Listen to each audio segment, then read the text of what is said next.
Hi, and welcome to the show.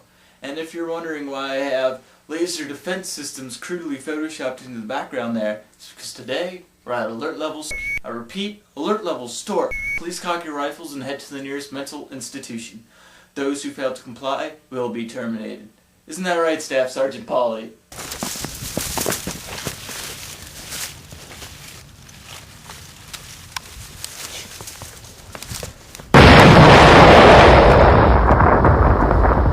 Oh, that's right. Polly's dead because he failed to comply. There's a war out there, people, and it's us or them. Because while we were skipping class and blaming stuff on senioritis, they were practicing, constantly skewering with our minds to the point of no return. Who, you ask? Well, 5 reasons why LaSalle students will have post-traumatic stress disorder before graduating. You know how the media says our children are our future? Well, LaSalle wants to make us know that we know just how bleak our future is by making us go to places that contain hordes of little children. Also, we're taught to learn from our past, right? Well, since our past is little kids and we can't reverse time yet, what better way to visit our past than to pay a visit to our local elementary school? But instead of seeing how lovable we were once, we see how just ridiculously f***ing evil we were.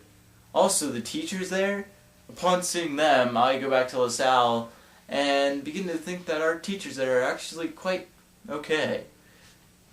Well, maybe not.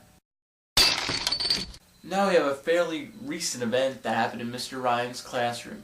And after about 15 minutes of reading the book, Mr. Ryan had to make the wise decision of either to keep reading the wretched text or watch the film. Well, he wisely chose the latter. Or at least it seemed that way. The movie most likely qualifies as gay child pornography. Upon watching this, we remembered the visiting of our service sites and began to quell in fear while rocking ourselves back and forth in the fetal position. The movie even goes the extra mile as to have the kids go completely batshit insane and eventually kill each other. The movie has a pretty bad ending as well, and it kind of goes something like this.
What are you guys doing? Alright, I know what you're thinking. You're probably thinking, hey, I can easily dodge any of those things you just said by simply turning around and running away. Well, what if they had God on their side? There's no escaping that. And sadly, there are a few teachers at LaSalle that have achieved such divinity. The most famous, of course, is none other than Mr. Hample. Hample apparently uses divine intervention to teleport himself behind a poor, innocent, and ignorant fellow. He then begins to chat with the young man. You can find proof of this by simply listening to anyone talking about how weird Mr. Hample is. Dude, you'll never believe what just happened. What? Alright, so, I was walking down the hallway. Yeah. And then, Hample just kind of, comes out of nowhere, and so, I start talking to him, and, I don't know, he starts talking to me. What'd you talk about? And, it was really, it's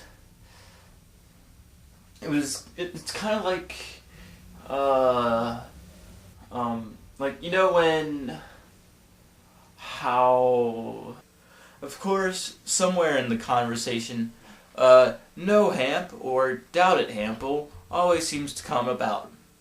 There also is that one clap issue.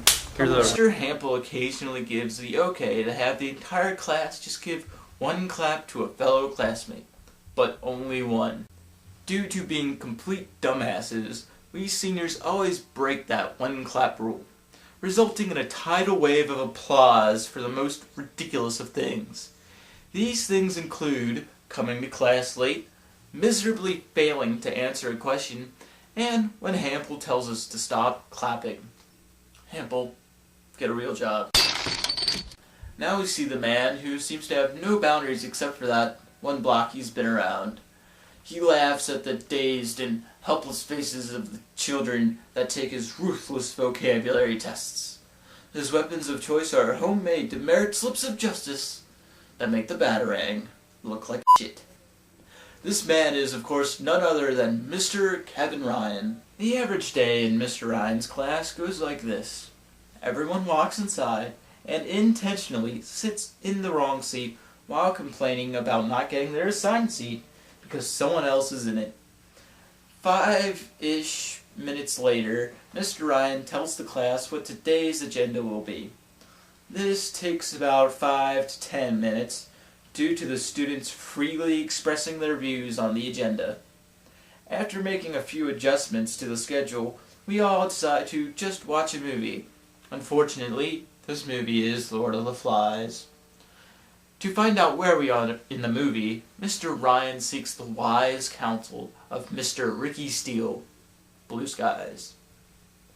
While the movie is being played, Mr. Ryan will begin to get bombarded by finely crafted paper airplanes that weightlessly float past his nose. However, due to Mr. Ryan's pure awesomeness and balls of steel, he is undeterred by such menial aircraft and continues about his work.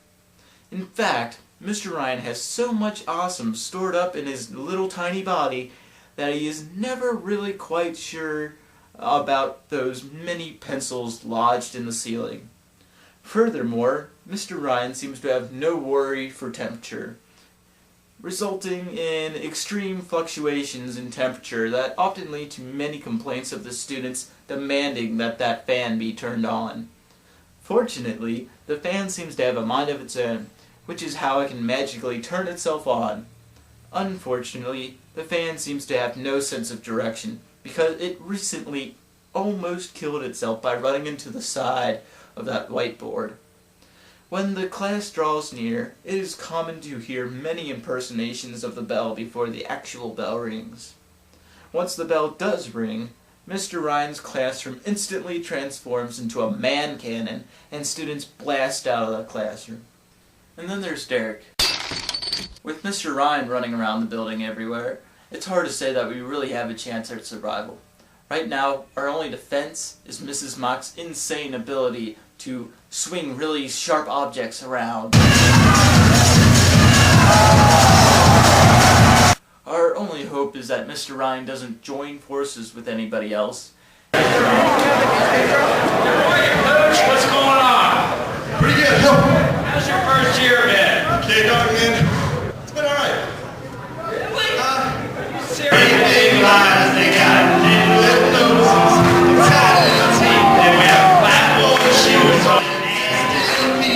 I don't want no short teachers. I don't want no short teachers. Let me give you a hint. A brief example. At any given time, you can walk through the halls and hear 6 kids yell, "Down it, hammer!"